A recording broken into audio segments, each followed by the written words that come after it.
Hello everyone, welcome to home science classes. Home science classes में आपका स्वागत है। कैसे हैं आप? आशा करती हूँ अच्छे होंगे, खुश होंगे, मस्त होंगे और पढ़ाई कर रहे होंगे। तो आपको पता है हमारी चर्चा चल रही है बाल विकास पर। बाल विकास भी हमारा बिल्कुल समाप्ति की ओर है। हमारे छोटे छोटे कुछ टॉपिक बचे हैं जिनको हमें कवर अप करने हैं। तो कल की क्लास में हमने खेल के बारे में बात किया था कि खेल क्या है, खेल और कार्य में क्या अंतर होता है, खेल का विकास कैसे होता है, बच्चे में किन अवस्थाओं में होता है और खेल को प्रभावित करने वाले कारक कौन से होते हैं। तो कल हमारा एक छोटा सा टॉपिक समाप्त हुआ था। आज की क्लास में हम क्या देखेंगे? आज की क्लास में हम देखेंगे मनोविश्लेषणात्मक सिद्धांत के बारे में। आज हम चर्चा करने वाले हैं। ये भी एक छोटा सा ही टॉपिक है जिसके बारे में हमें चर्चा करनी है। तो जो मनोविश्लेषणात्मक सिद्धांत है, इसे हम मनोलैंगिक सिद्धांत भी कहते हैं। इस बात को आप ध्यान रखिएगा, ठीक? तो ये जो मनोलैंगिक विकास है, सबसे पहले तो आपको ध्यान ये रखना है कि ये प्रतिपादन किसके द्वारा हुआ था? किन्होंने मनोविश्लेषणात्मक सिद्धांत का प्रतिपादन किया? तो सबसे पहले जानना ये ज़रूरी है कि जो मनोविश्लेषणात्मक सिद्धांत है, उसके प्रतिपादक सिगमंड महोदय हैं, ठीक? तो ये जो मनोलैंगिक विकास है, मनोलैंगिक विकास सिद्धांत जो लिबिडिनल विकास के सिद्धांत के रूप में भी जाना जाता है। आप इसमें एक लिबिडो शब्द को सुनेंगे तो वो क्या था? वो लिबिडो शब्द का संबंध मनोलैंगिक या फिर मनोविश्लेषणात्मक सिद्धांत से होता है। इस सिद्धांत में जो फ्रायड महोदय हैं, फ्रायड महोदय के अनुसार जो व्यक्ति है, व्यक्ति अपने जीवन अवधि में गतिशील विभेदित विकासात्मक अवस्थाओं की एक श्रृंखला से गुजरता है, जो प्रक्रियात्मक के रूप में अस्पष्ट माध्यम द्वारा लक्ष्य वर्णित करता है। तो विभिन्न अवस्थाओं के दौरान विशेष प्रारंभिक अवस्था में हुए आघात मनोवैज्ञानिक जो समस्याएं हैं, समस्याओं, मानसिक विक्षिप्त, इनके कारकों के रूप में महत्वपूर्ण भूमिका निभाता है और संवेगात्मक रूप से अशांत व्यक्तियों के अपने प्रारंभिक शोध पर आधारित तथ्यों में फ्रायड ने पाया कि जो प्रौढ़ावस्था के दौरान पाए जाने वाले जो मानसिक समस्याओं के लक्षण, कामुक प्रवृत्ति की कुंठा, इनसे जो संबंधित होते हैं, ठीक? तो इस प्रकार की जो कुंठा है, ये प्रायः जीवन के प्रथम वर्ष में होती है और संपूर्ण बाल्यावस्था के दौरान ये चलती रहती है। तो हमें इसमें कुछ चीज़ों को समझना है जो कि आपके एग्ज़ाम में पूछे जाते हैं। 2-4 पॉइंट ऐसे हैं जिनको हमें ध्यान रखना है। सबसे पहले हम बात करते हैं व्यक्तित्व विकास की अवस्था। तो फ्रायड के अनुसार व्यक्तित्व विकास की कौन सी अवस्था है? किन अवस्थाओं से होकर जो व्यक्ति का व्यक्तित्व है उसका विकास होता है? तो सबसे पहले फ्रायड ने बताया 3 शब्दों का ज़िक्र किया। कौन-सा? Id, ego, super ego. यहाँ से अच्छे खासे क्वेश्चन पूछे जाते हैं। तो इन्होंने क्या बताया कि जो व्यक्तित्व विकास की अवस्थाएँ हैं, वो कितनी हैं? तो इनके अनुसार वो 3 होती हैं।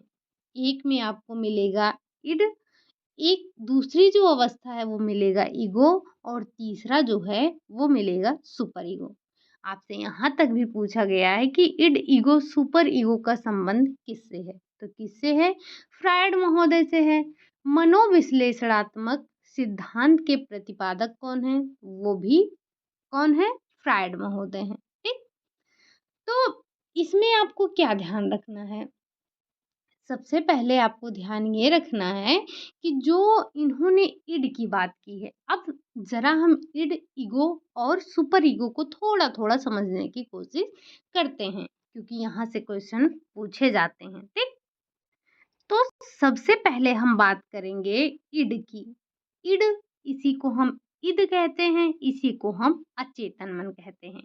यानी कि ईड की अवस्था में व्यक्ति अचेतन मन में होता है। व्यक्तित्व निर्माण का पहला भाग जो कि सुखकारी सिद्धांत से प्रभावित होता है।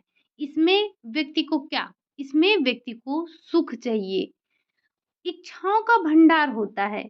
व्यक्ति जो होता है इस अवस्था में, ईड की अवस्था में, उसके अंदर तमाम प्रकार की इच्छाएं होती हैं। सभी इच्छाओं को वो संतुष्ट करना चाहता है। जैसे अगर उसे, जैसे बड़े लोग होते हैं तो उनके अंदर क्या होता है, वो ये चाहते हैं कि अगर कोई चीज़ उनको चाहिए तो उसे मेहनत करते हैं, उसको पाने का प्रयास करते हैं।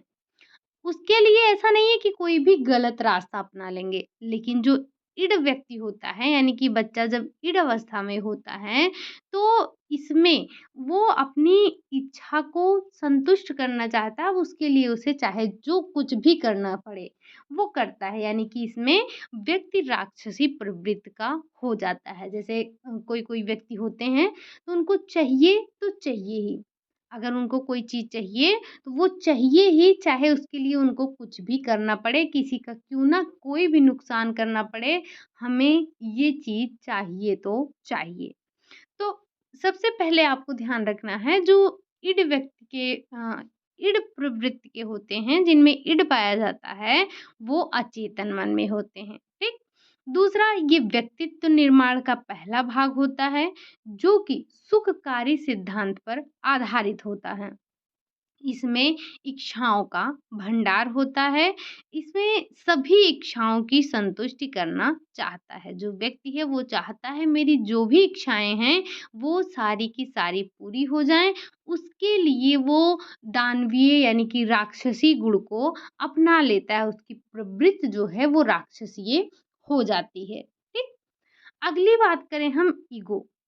ईगो ईगो में व्यक्ति चेतन मन में होता है। इसी को हम ईगो या फिर अहम या चेतन मन कहते हैं, ठीक? तो ईगो ईड का ही विकसित रूप है। यानी कि जो ईड है, ईड का बड़ा भाई क्या होता है? ईगो होता है। ये चेतन मन का प्रतिनिधित्व करता है, ठीक? यह व्यक्ति का चेतन, तार्किक, विवेकपूर्ण भाग होता है। ईगो की अवस्था में व्यक्ति सोच समझकर कार्य करता है, लेकिन हमने जो देखा ईड में व्यक्ति सोचता समझता नहीं है। बस वो जिस चीज को चाहता है उसी को पाना ही चाहता है, यानी कि उसको लेना ही चाहता है, ठीक? इसमें वो सोचता समझता नहीं है, वो ऐसा कोई तर्क नहीं लगाता है, वो विवेकपूर्ण कार्य नहीं करता है, वो सोचता विचारता नहीं है कि जब उसे किसी चीज की आवश्यकता है क्या उससे किसी को नुकसान होगा। लेकिन जो ईगो प्रवृत्ति वाला होता है, जिसके अंदर अहम की भावना होती है, वो व्यक्ति सोचता है, तर्क करता है, विवेकपूर्ण कार्य करता है और वो चेतन मन का प्रतिनिधित्व करता है। इसमें मानवीय प्रवृत्ति को अपनाता है। जो व्यक्ति होता है वो क्या करता है? तो वो मानवीय प्रवृत्ति को अपनाता है, ठीक? अगर वहीं हम बात करें तृतीय की, तो तृतीय क्या है? तृतीय है सुपर ईगो। सुपर ईगो, परम अहम, अवचेतन मन, कुछ भी आप इसे कह सकते हैं। तो जो सुपर ईगो होता है इसका निर्माण ईगो से होता है। ईड से, ईड का विकसित रूप ईगो है, ईगो का ही विकसित रूप सुपर ईगो है। यानी कि जो ईड है, ईड सबसे छोटा है, फिर उससे बड़ा है ईगो और ईगो से बड़ा है सुपर ईगो, ठीक? इसका विकास माता-पिता के चारित्रिक विकास के संबंधित माता-पिता के चारित्रिक विकास से संबंधित होता है। किसका?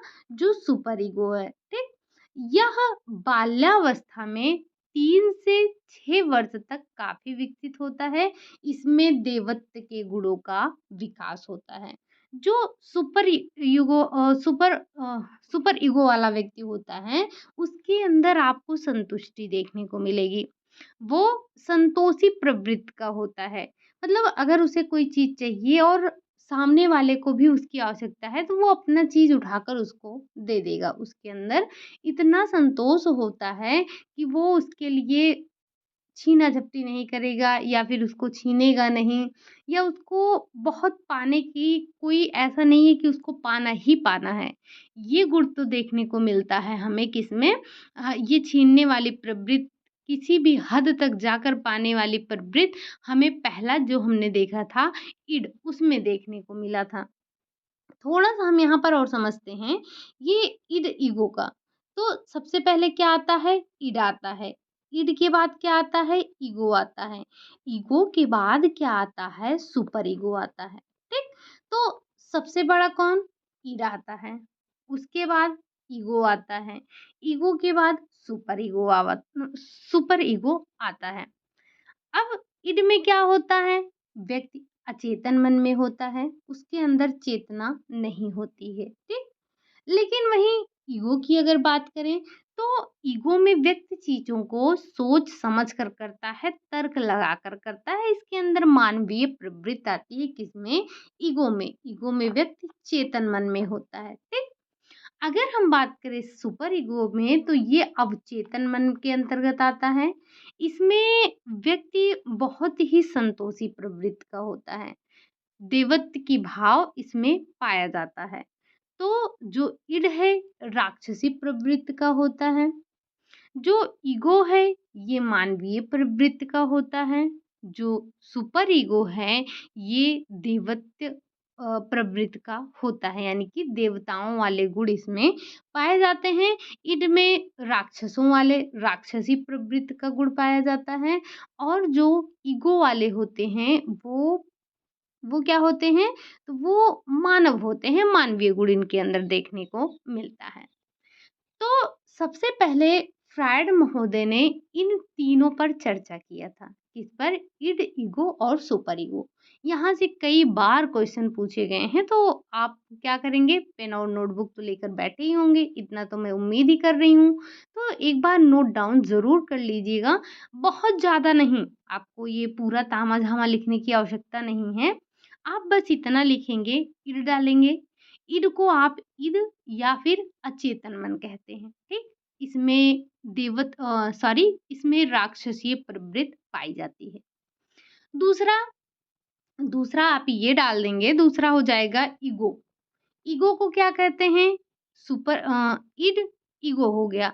ईगो को आप क्या कहते हैं? चेतन मन कहते हैं, ठीक? या फिर अहम कहते हैं। इसमें क्या पाया जाता है? इसमें मानवीय प्रवृत्ति पाई जाती है।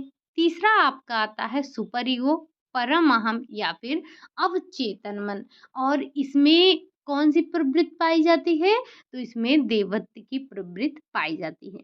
बस ज़रूरी नहीं है कि ये जितना आपको नोट डाउन मिलता है उतना आप नोट डाउन कीजिए। बस ये तो मैं बस आपको समझाने के लिए इतना नोट डाउन कर लेती हूँ। बाकी आपको इसमें से बस वही पॉइंट पॉइंट टू चीज़ें याद करनी है और नोट डाउन कर लेना है, ठीक? इतना सारा आपको पुथन्ना लिखने की ज़रूरत नहीं है, ठीक? अब ये तो हमने बात कर ली कि इन्होंने जो 3 अवस्थाओं की बात की थी उसके बारे में।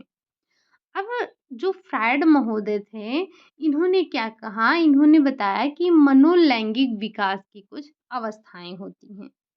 तो मनोलैंगिक विकास की अवस्थाएँ क्या हैं? तो जीवन प्रवृत्ति की स्थिर क्रियाओं के माध्यम से व्यक्तित्व विकास संपन्न होता है, और एक व्यक्ति में लिंग सर्वाधिक महत्वपूर्ण जीवन प्रवृत्ति है। जीवन प्रवृत्ति की सक्रिय बनाने के लिए विभिन्न लैंगिक क्रियाओं का होना अति आवश्यक होता है। और आपको पता है कि लिंग एक जैविक प्रवृत्ति है जिसे पारितोषित करने की आवश्यकता होती है। इसको रोकने या फिर बचाने से तनाव उत्पन्न होता है, ठीक? और जब इसको पूर्ण किया जाता है तो संतुष्टि, एक प्रकार की हमें संतुष्टि मिलती है, किससे? जब हम इनको पूर्ण करते हैं, ठीक? लैंगिकता की जो प्रारंभिक अभिव्यक्ति है वो शारीरिक क्रियाओं के संबंध में दिखाई देती है, जो कि क्या होता है, मूल रूप से लैंगिक नहीं होता है। जैसे जैसे दूध पीना शरीर से अनुपयोगी तत्व का निष्कासन करना। जो प्रत्येक व्यक्ति है, यानी कि प्रत्येक व्यक्ति जीवन के प्रथम 5 वर्ष के दौरान अवस्थाओं की एक श्रृंखला से गुजरता है। उसके बाद 5 या 6 वर्ष की अवधि की जो गतिशीलता है वो कम या फिर अधिक स्थिर होती है।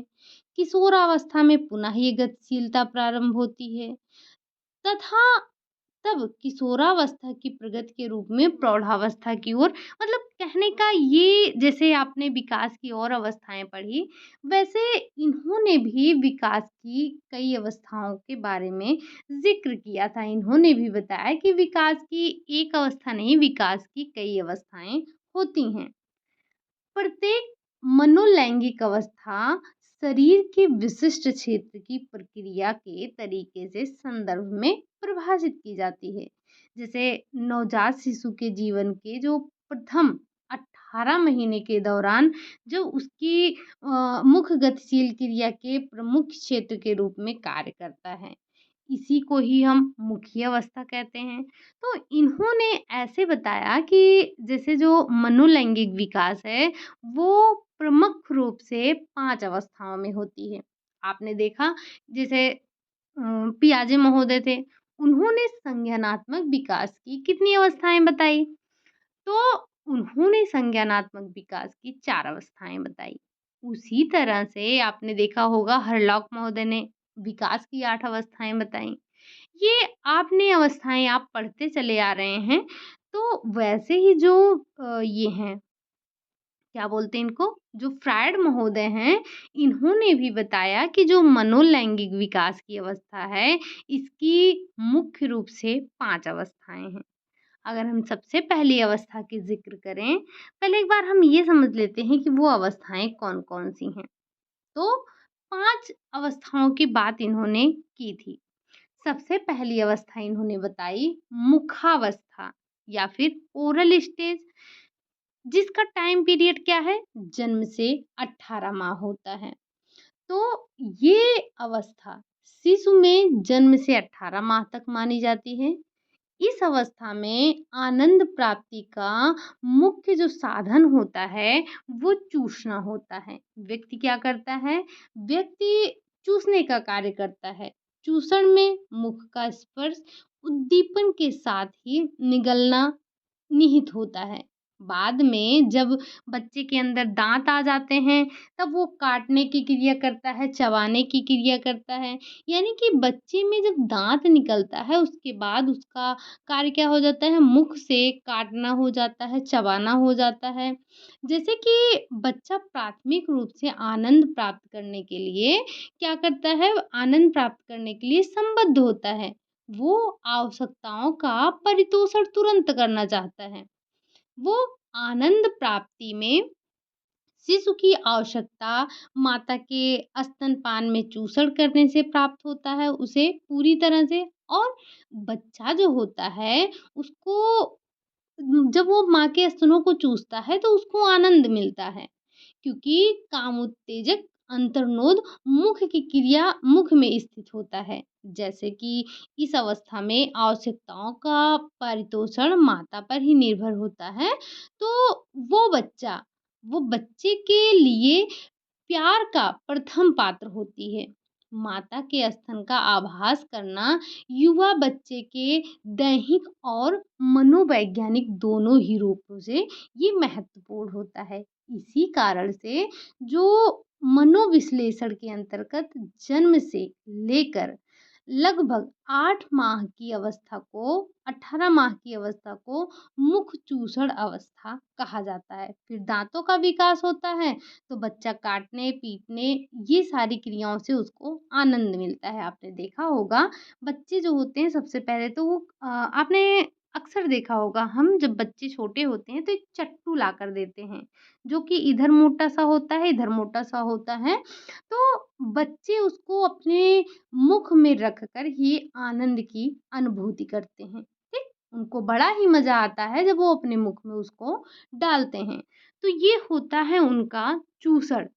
और फिर जैसे दाँत निकला भी नहीं होता है कि वो चीज़ों को काटना-पीटना चालू कर देते हैं।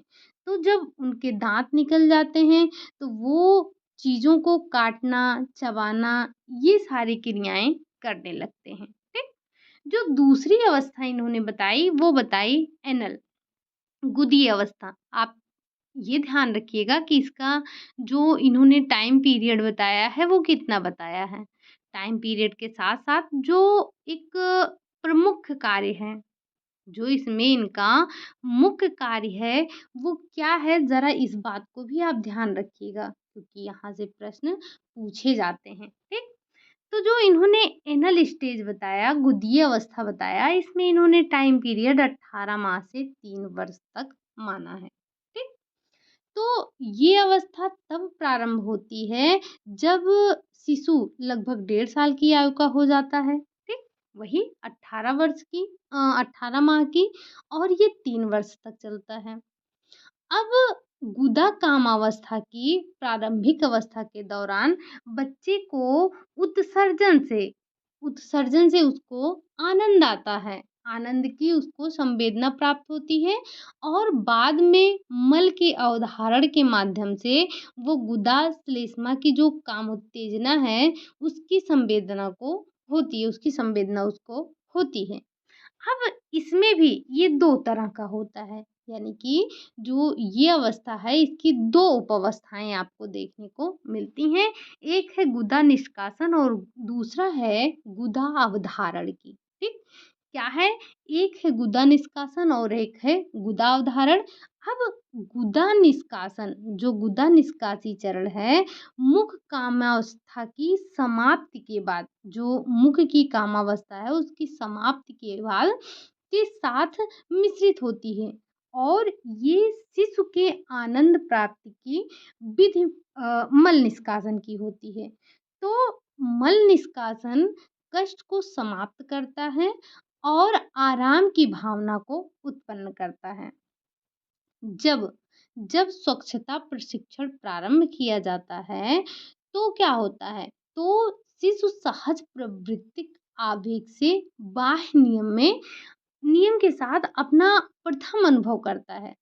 कहने का मतलब इन्होंने ये बताया है कि जो ये दूसरी अवस्था है, गुदीय अवस्था है, बच्चे को इसमें मल निष्कासन या फिर गुदा निष्कासन और अवधारण से ही उसको आनंद मिलता है।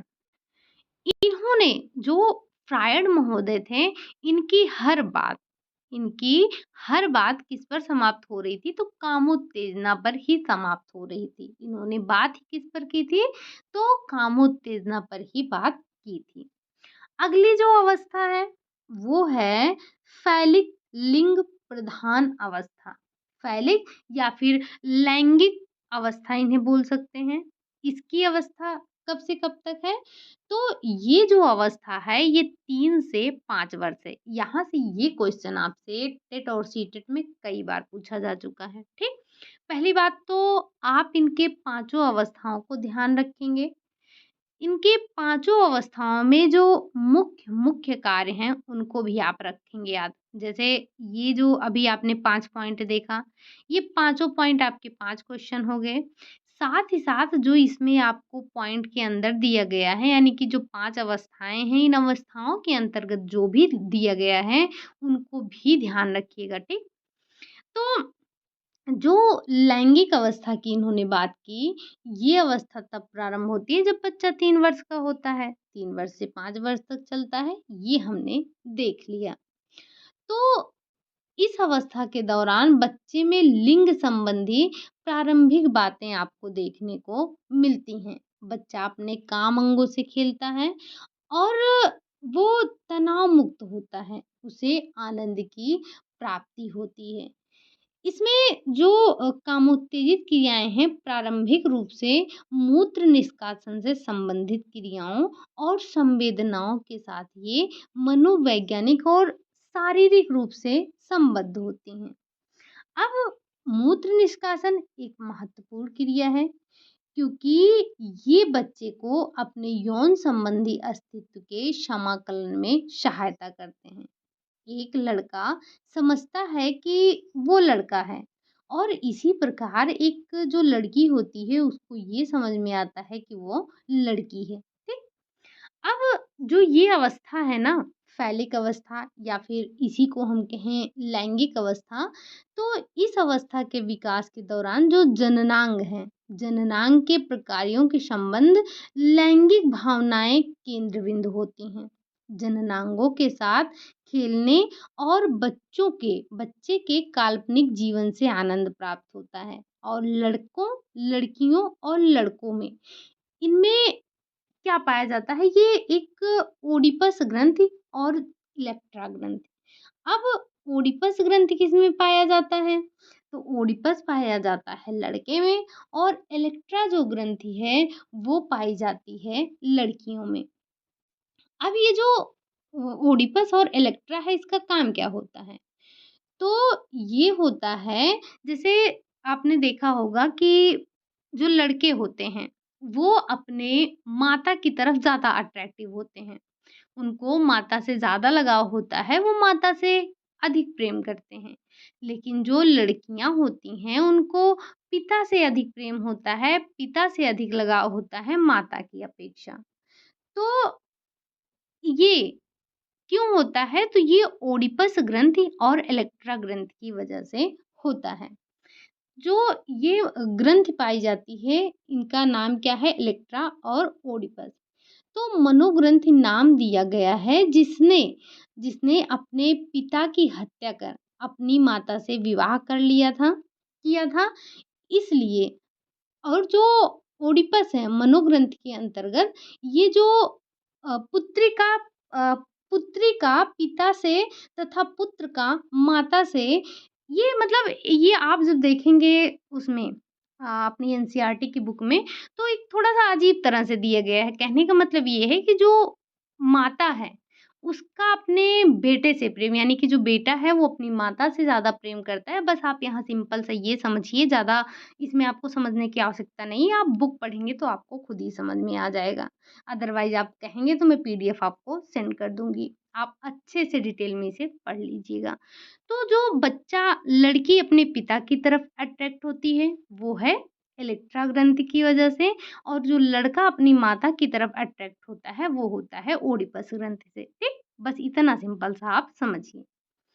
अगला है चौथा जो इन्होंने बताया, वो बताया लेटेंसी। लेटेंसी या इसी को हम कह सकते हैं क्या, अप्रत्यक्ष अवस्था। अब इस अवस्था में क्या होता है? तो इस अवस्था में विपरीत लिंग में कोई रुचि नहीं होती है। बच्चा अपने ही लिंग के साथियों के साथ खेलना पसंद करता है। बच्चा जैसे लड़का है तो लड़के के साथ खेलना पसंद करता है, लड़की है तो वो लड़की के साथ खेलना पसंद करती है। इसमें जो है इस अवस्था के दौरान जो बच्चे हैं, लड़का लड़की की तरफ जाता है और लड़की लड़की की तरफ जाती है। ठीक? इसमें जो विपरीत लिंग है, विपरीत लिंग के कोई रुचि नहीं होता है। लास्ट में इन्होंने बताया ये कि जेनिटल या फिर इसे आप ज्ञानेंद्रिय अवस्था कह सकते हैं। इसकी उम्र है 13 वर्ष से वयस्क अवस्था तक। ठीक? और इसमें क्या होता है? तो जो लास्ट वाला इन्होंने बताया, ये बताया इन्होंने कि ये विपरीत लिंग में इसमें रुचि होती है, जो कि आपने देखा ही होगा किशोरावस्था में आप पढ़ते हैं कि इसमें व्यक्ति में विपरीत लिंग के प्रति लगाव अधिक होता है, यानी कि लड़का लड़की के साथ रहना पसंद करता है और लड़की लड़के के साथ में रहना पसंद करती है। ठीक? तो इस तरह से इन्होंने बताया कि जो ये मनोलैंगिक अवस्था है उसकी 5 अवस्थाएँ हैं। ठीक? हमें क्या समझ में आया कि जो ये ओडिपस कॉम्प्लेक्स एक अवस्था नहीं है, ये एक ऐसी विशेषता है जो एक बच्चे द्वारा मनोवैज्ञानिक विकास की फ़ैलिक अवस्था में प्राप्त होती है। ठीक? तो आपको जो मनोविश्लेषणात्मक सिद्धांत बताया गया है, इसमें आपको ज़्यादा नहीं, बस 4 से 6 पॉइंट को आपको ध्यान रखना है। पहला आपने देखा था इड, ईगो, सुपर ईगो। इसकी बात किसने की? तो इड, ईगो, सुपर ईगो की बात जो की थी, वो फ्रायड महोदय ने की थी और इन्होंने किस सिद्धांत का प्रतिपादन किया? तो इन्होंने मनोविश्लेषणात्मक सिद्धांत का प्रतिपादन किया। इड क्या है? इड राक्षसी प्रवृत्ति का है। ईगो क्या है? मानवीय प्रवृत्ति का है। सुपर ईगो क्या है? ये देवत्व की भावना रखता है, या हम कह सकते हैं देवत्वीय प्रवृत्ति का होता है। विकास की इन्होंने मनोलैंगिक विकास की 5 अवस्थाओं के बारे में ज़िक्र किया। फ्रायड ने बताया कि मुख्य रूप से 5 ऐसी अवस्थाएँ होती हैं जो व्यक्ति के मनोलैंगिक विकास के दौरान 5 अवस्थाओं से गुज़रता है। 5 अवस्थाओं में पहला क्या बताया? मुखी अवस्था, यानी कि जो उसकी कामोत्तेजना है, वो कैसे होती है? मुख के द्वारा शांत होती है, चूस कर, काट कर। दूसरी इन्होंने बताई एनल स्टेज, यानी कि गुदीय अवस्था, जिसमें बच्चा उत्सर्जन यानी कि निष्कासन और उत्सर्जन, अवधारण, इसके द्वारा अपनी जो काम उत्तेजनाएँ हैं उसको शांत करता है। तीसरी इन्होंने बताया फैलिक अवस्था, या हम जिसे कहते हैं लैंगिक अवस्था। इसी में ही इन्होंने ओडिपस और इलेक्ट्रा ग्रंथि की बात की। इन्होंने बताया कि जो लड़की का पिता के प्रति प्रेम होता है, यानी कि पिता के प्रति जो उसको आकर्षण होता है, वो इलेक्ट्रा के कारण होता है, और जो लड़के को माता से अट्रैक्शन होता है, माता के प्रति प्रेम होता है, तो वो होता है ओडिपस के कारण, ठीक? तीसरा तीसरा हो गया। चौथा इन्होंने बताया लेटेंसी, या फिर इसे हम कह सकते हैं अदृश्यावस्था, या हमने इसे अप्रत्यक्ष अवस्था के नाम से जाना है। तो इसमें क्या होता है? इसमें विपरीत लिंग से कोई रुझान नहीं होता है, कोई रुचि नहीं होती है, समान लिंग की तरफ इसमें आकर्षण होता है। पांचवा हमने लास्ट बात किया, वो था जेनिटल या फिर ज्ञानेंद्रिय अवस्था। इसकी उम्र आप ध्यान रखेंगे क्या थी? तो इसकी उम्र थी 13 वर्ष से वयस्क अवस्था तक। इसमें वही विपरीत लिंग के प्रति आकर्षण बढ़ता है, ठीक? अब ये इतना हमें समझना था मनोविश्लेषणात्मक सिद्धांत के बारे में। कल हमने खेल देखा, आज हमने मनोविश्लेषणात्मक सिद्धांत देखा। ऐसे ही हमें अभी छोटे-छोटे 4-6 सिद्धांत और देखने हैं, हम उसको भी डिस्कस कर लेंगे। तो मुश्किल से अब हमारी 10 क्लासेस और होनी हैं। आप इनका नोट ज़रूर बनाइएगा, नोट्स इनके आपके पास होंगे ही, मुझे पता है कि आप डेली बना रहे होंगे। कुछ लोग तो बना ही रहे होंगे, जो लोग बना रहे होंगे एक बार कमेंट कर दीजिएगा। आप में से जिन लोगों ने भी टेलीग्राम जॉइन नहीं किया है, टेलीग्राम जॉइन कर लीजिएगा। रात 9 बजे होती है क्विज़, तो आप उसे आसानी से सॉल्व करके अपनी तैयारी को मजबूत बना सकते हैं। आज के लिए हम बस यही इतना रखेंगे, एक दिन में एक टॉपिक हमारा काफ़ी है, ठीक? वैसे तो जब हम बड़ी क्लासेस लेते हैं, यानी कि जब हमारा टॉपिक लंबा होता है, तो 2-3 क्लासेस हो जाती हैं, बट हम एक साथ 2-3 थ्योरी को कवर नहीं करेंगे, क्योंकि वैसे भी आधे घंटे तो लग ही जाते हैं आपकी एक थ्योरी को कवर अप करने में। तो एक साथ 2 थ्योरी की क्लास करना ठीक नहीं है, तो हम एक दिन में एक ही करेंगे। ज़्यादा लंबी क्लासेस आपकी हो भी नहीं सकती हैं, आपको पता है।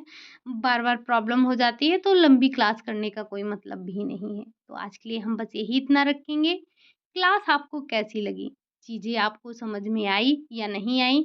ये सारी चीज़ें बहुत अलग-अलग ढूँढनी पड़ती हैं। आपको पता है कि आप जब उठाएँगे वृंदा सिंह मैम की बुक या फिर अनीता मैम की बुक, किसी की बुक ऐसी उठाएँगे, तो चीज़ें आपको सब एक साथ नहीं मिल पाती हैं, और यहाँ से बस कभी-कभी कुछ-कुछ क्वेश्चन पूछे जाते हैं, तो इधर-उधर से खोज के लाना पड़ता है।